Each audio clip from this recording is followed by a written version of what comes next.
কিন্তু ইমন ইমন এটা কি করে সম্ভব? সার্থককে তো আমরা নিজের চোখে মরতে দেখেছি। তাহলে কিংশুকের ওপর হামলা, নকল তেজের রহস্যে নতুন মোড়ে বিপদে পড়ল সুধা। ধারাবাহিকের শুরুতে আমরা দেখতে পাই বসু মল্লিক বাড়িতে এক শোকের ছায়া। রেশমির বিদায়বেলা উপস্থিত।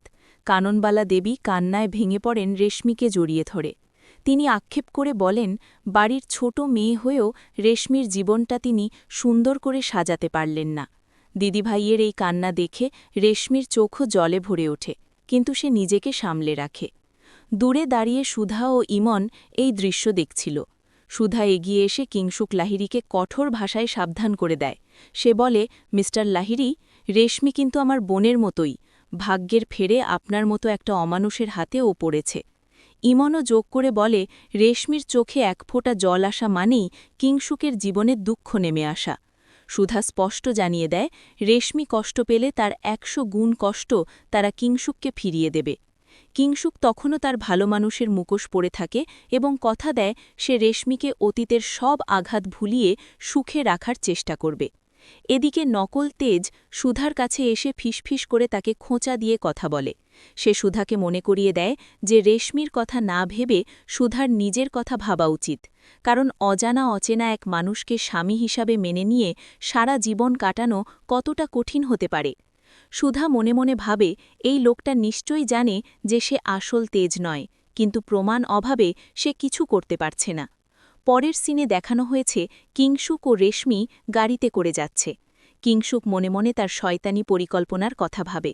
সে রেশমিকে টোপ হিসেবে ব্যবহার করে বসু মল্লিকদের সমস্ত সম্পত্তি ও ব্যবসা গ্রাস করার স্বপ্ন দেখে এবং সুধাকে কষ্ট দেওয়ার ফন্দি আটে। অন্যদিকে রেশমি মনে মনে ভাবে, যে মোহিতকে সে ভালোবেসেছিল সে তাকে বিপদে ফেলে পালিয়েছে, আর যাকে সে ঘৃণা করত সেই কিংশুক আজ তার পাশে দাঁড়িয়েছে। তাই সে এই বিয়ে মেনে নিয়ে স্ত্রীর কর্তব্য পালন করার সিদ্ধান্ত নেয়। হঠাৎ মাঝপথে গাড়ি খারাপ হওয়ার ভান করে ড্রাইভার গাড়ি থামায়। কিংশুক গাড়ি থেকে নেমে দেখতে যায় কি হয়েছে। ঠিক সেই মুহূর্তে মুখে কালো কাপড় বাঁধা আসল তেজ অর্থাৎ বিচ্ছু এসে কিংশুকের ওপর ঝাঁপিয়ে পড়ে।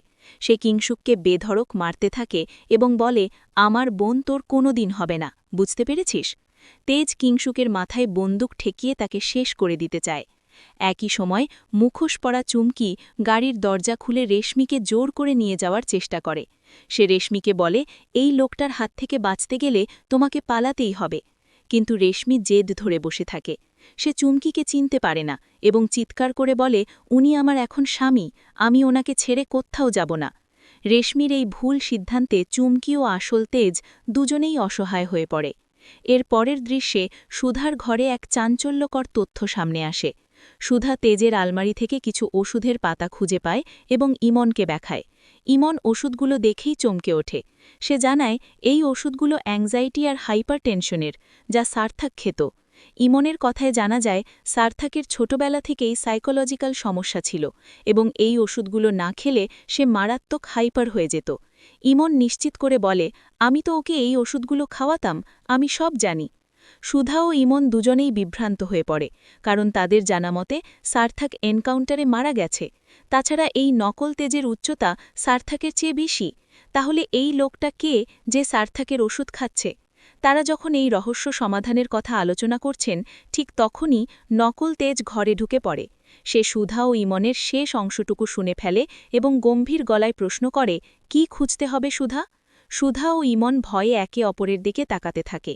আগামী পর্বে আমরা দেখতে পাব নকল তেজ সুধাকে ধরে ফেলে এবং বলে, অনেক পালিয়েছ সুধা, এবার তো ধরা পড়তেই হবে। সুধা রহস্যজনকভাবে অজ্ঞান হয়ে পড়ে আছে, আর নকল তেজ ভাবছে, সুধা তো দুধটা খায়নি, তাহলে অজ্ঞান হলো কি করে?